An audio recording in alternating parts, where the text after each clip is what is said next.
പെട്ടെന്ന് ഉണ്ടാക്കാൻ പറ്റുന്ന ഒരു ലഞ്ച് വ്ളോഗാണ് കേട്ടോ ഇന്ന് കാണിക്കുന്നത്. അതിന് വേണ്ടിയിട്ട് ഞാനൊരു പീച്ചിങ്ങയാണ് പരിപ്പും കൂടിയിട്ടൊരു കറി ഉണ്ടാക്കാൻ പോവാണ് കേട്ടോ. പീച്ചിങ്ങ ഒരെണ്ണം എടുത്തിട്ടുണ്ട്, അതിന് വേണ്ടിയിട്ട് അത് കട്ട് ചെയ്യണം കേട്ടോ.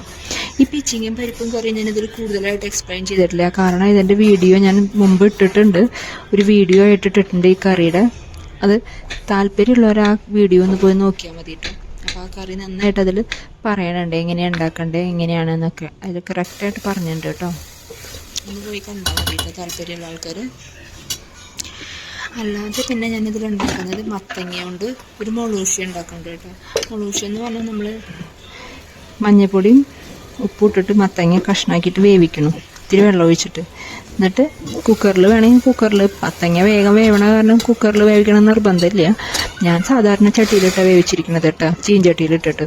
എന്നിട്ട് അതിലേക്ക് പച്ചമുളകും കൂടി അരിഞ്ഞിട്ടിട്ടാണ് വേവിക്കുന്നത്. പച്ചമുളക് നമുക്ക് ഇത്തിരി ഒരു ശകലം പച്ചമുളക് ഏറി നിൽക്കുന്ന രീതിയിലേക്കാണ് ഞാൻ ഇട്ടിരിക്കുന്നത്.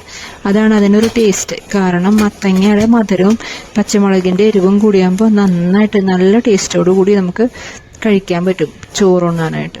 എന്നിട്ട് അത് വെന്ത് കഴിഞ്ഞാൽ നമ്മൾ കരിവേപ്പിലയും കുറച്ച് പച്ച വെളിച്ചെണ്ണ ഇട്ടിട്ട് അടച്ചു വെച്ചാൽ നമ്മുടെ മത്തങ്ങയുടെ കറി റെഡിയാട്ടോ. മത്തങ്ങ മൊളൂഷൻ എന്നൊക്കെ പറയുന്ന ഒരു കറി റെഡിയാണ് സൈഡ് ഡിഷായിട്ട്.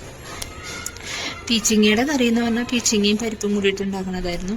അതും ആദ്യം കുറച്ച് എണ്ണയൊക്കെ ഒഴിച്ചിട്ട് ജീരകവും വെളുത്തുള്ളിയും പിന്നെ നമ്മുടെ ഒരു ബേ ലീഫ് ഉണ്ടല്ലോ അതെല്ലാം കൂടി പൊട്ടിച്ചതിന് ശേഷം അതിലേക്ക് കുറച്ച് പരിപ്പ്, ഒരു കപ്പോളം പരിപ്പും ഈ പീച്ചിങ്ങ അരിഞ്ഞതും കൂടി അതിലേക്ക് ഇട്ടതിന് ശേഷം ആവശ്യത്തിന് വേണ്ട മഞ്ഞൾപ്പൊടി ഉപ്പും പിന്നെ ഒരു പിടി കപ്പലണ്ടി അങ്ങനത്തെ സാധനങ്ങളൊക്കെ അതിലേക്ക് ഇട്ടതിന് ശേഷം കുറച്ച് വെള്ളം ഒഴിച്ച് അത് വേവിക്കാൻ കേട്ടോ.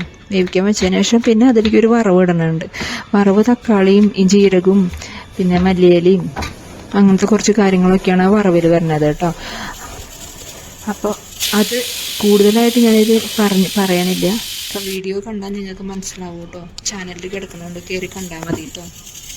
പിന്നെ ഈ ലഞ്ച് വ്ളോഗിൽ ഞാൻ ഉൾപ്പെടുത്തിയിരിക്കുന്നത് വെണ്ടക്കായും ഉരുളക്കിഴങ്ങും കൂടിയിട്ട് സാധാരണ സിമ്പിളായിട്ടുള്ളൊരു മെഴുക്കുവരട്ടി. എണ്ണ ഒഴിച്ച് കടുക് പൊട്ടിച്ച് ഞാൻ അതിലേക്ക് കുറച്ച് പച്ചമുളകും സവോളയും കൂടി ഇടുന്നു. അത് മൂക്കണേക്കാൾ മുമ്പ് തന്നെ ഞാൻ ഉരുളക്കിഴങ്ങ് അരിഞ്ഞതിടുന്നു.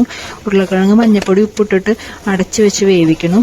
അത് വെന്തു എന്ന് മനസ്സിലായി കഴിഞ്ഞാൽ പിന്നെ അതിലേക്ക് വെണ്ടക്കായ നന്നായിട്ട് കഴുകി, വെണ്ടക്കായ ഒന്ന് ഡ്രൈ ആയതിനു ശേഷമാണ് ഞാൻ അരിഞ്ഞ് റൗണ്ടായിട്ട് അരിഞ്ഞെടുത്തത് അതിലേക്ക് എടുത്തിട്ട് പിന്നെ അടച്ചു വെക്കില്ല കേട്ടോ. പിന്നെ തുറന്ന് വെച്ചിട്ട് വെണ്ടക്കായ നമ്മൾ മെഴുക്കുവരട്ടിയാക്കി എടുക്കണം കേട്ടോ. അപ്പം നല്ലോണം ഒലർന്ന് കിട്ടും എനിക്ക്. അങ്ങനെയാണ് ചെയ്യൽ. ഈ അരി വറക്കണ ഈ സാധനം ഉണ്ടല്ലോ, ഈ സ്റ്റാൻഡ്, ഞാനത് ആമസോണിൽ നിന്ന് മേടിച്ചതാട്ടോ. എനിക്ക് നല്ല ഉപകാരമുണ്ട്. അതുകൊണ്ടാണ് അത് വീഡിയോയിലൊന്ന് കാണിച്ചത്. ഇഷ്ടപ്പെടുന്നവരൊന്ന് ഓർഡർ ചെയ്യണമെങ്കിൽ ചെയ്തോട്ടെ വിചാരിച്ചിട്ട് കേട്ടോ. നല്ല ഉപകാരമുള്ളൊരു സാധനമാണ് കേട്ടോ. അധികം കാശുമില്ല, നമുക്ക് സിമ്പിളായിട്ട് നമ്മുടെ കാര്യങ്ങൾ നടക്കുകയും ചെയ്യും. കൈയൊന്നും പൊള്ളാണ്ട് നമുക്ക് അരി വാർക്കുകയും ചെയ്യും. നല്ലൊരു സാധനമായിട്ട് എനിക്ക് തോന്നി. എനിക്കത് നല്ല ഉപകാരപ്രദമാണ്. അതുകൊണ്ടാണ് ഞാൻ അങ്ങനെ കാണിച്ചത് കേട്ടോ. പിന്നെ ഞാനത് പരിപ്പിലേക്കുള്ള കടുക് ഉള്ളിയും തക്കാളിയൊക്കെ കൂടിയിട്ട് മൂപ്പിക്കണം. ഉള്ളിയല്ല, തക്കാളിയും ജീരകമൊക്കെ കൂടിയിട്ട് മൂപ്പിക്കുകയാണ് കേട്ടോ. പരിപ്പും പീച്ചിങ്ങയും കൂടി കറി ഉണ്ടാക്കിയിട്ടില്ലേ അതിലേക്കുള്ളതാണ് കേട്ടോ. അത് കഴിഞ്ഞ് പിന്നെ ഞാൻ ഉണ്ടാക്കിയത് എന്താണെന്ന് വെച്ചാൽ ഈ ഉരുളക്കിഴങ്ങും വെണ്ടക്കായും മെഴുക്കുവരട്ടിയും ഈ മത്തങ്ങയുടെ മൊളൂഷിയാണ്. വേറെ പ്രത്യേകിച്ചൊന്നും ഇന്നത്തെ ദിവസം ഉണ്ടാക്കിയില്ല.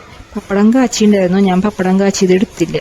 പപ്പടം കാച്ചിയത് എനിക്ക് വേണ്ടാന്ന് തോന്നി. ഞാനൊരു നാരങ്ങയുടെ അച്ചാറും കൂട്ടിയിട്ടാണ് ചോറുണ്ട്. ഇഷ്ടപ്പെടുന്നവർ ചാനൽ കയറി വീഡിയോസ് എല്ലാം കാണണം, സപ്പോർട്ട് ചെയ്യണം. നിങ്ങളുടെ വിലയേറിയ അഭിപ്രായങ്ങൾ, വല്ല തെറ്റുകളും ഉണ്ടെങ്കിലോ എല്ലാം പറഞ്ഞു കഴിഞ്ഞാൽ ഞാനത് തിരുത്താൻ റെഡിയാണ്. നിങ്ങളുടെ അഭിപ്രായങ്ങളും ഞാനിവിടെ എന്തെങ്കിലും തെറ്റായിട്ടുണ്ടെങ്കിൽ അത് പറഞ്ഞു തരികയാണെങ്കിൽ അത് തിരുത്താനും അത് എന്തെങ്കിലും ഇമ്പ്രൂവ്മെൻറ്റ് വരുത്തണമെങ്കിലോ എല്ലാം നിങ്ങൾ പറയണനുസരിച്ച് ചെയ്യാൻ റെഡിയാണ് ഞാൻ.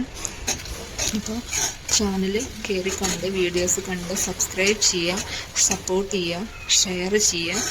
ചാനലിൽ ഇഷ്ടപ്പെടുന്ന വീഡിയോസിൻ്റെ താഴെ വന്ന് കമൻറ്റ് ചെയ്യാനും മറക്കരുത് കേട്ടോ എല്ലാവരും. ഞാനപ്പോൾ എൻ്റെ ലഞ്ചും കൊണ്ട് ഞാനിന്ന് ലഞ്ച് എല്ലാ കറികളും റെഡിയായി തുടങ്ങി എൻ്റെ. അപ്പം ഞാനതുകൊണ്ട് ചോറുണ്ണാൻ പോവാണ്. നിങ്ങളൊക്കെ എന്തായിരുന്നു കറിയെന്ന് കമൻ്റ് ഒന്ന് ചെയ്യണം കേട്ടോ. നിങ്ങൾ താഴെ വെജിറ്റേറിയൻസിന് ഏറ്റവും ട്രൈ ചെയ്യാൻ പറ്റിയ ഒരു റെസിപ്പിയാണ് ഇന്ന് ഞാൻ ട്രൈ ചെയ്തത്. സിമ്പിളായിട്ട് രാവിലെയൊക്കെ പെട്ടെന്ന് ഓഫീസിൽ പോകുന്ന ആൾക്കാർക്കൊക്കെ ഉണ്ടാക്കിയെടുക്കാവുന്ന ഒരു കറിയും സൈഡ് ഡിഷുമാണ് കേട്ടോ അത്. ഇങ്ങനെ ഉണ്ടാക്കാത്ത ആൾക്കാരൊന്ന് ഉണ്ടാക്കി നോക്കണം. ഉണ്ടാക്കുന്നവരും കമൻ്റായിട്ട് പറയും വേണം കേട്ടോ. Thank you. സപ്പോർട്ട് ചെയ്യുക എല്ലാവരും. താങ്ക്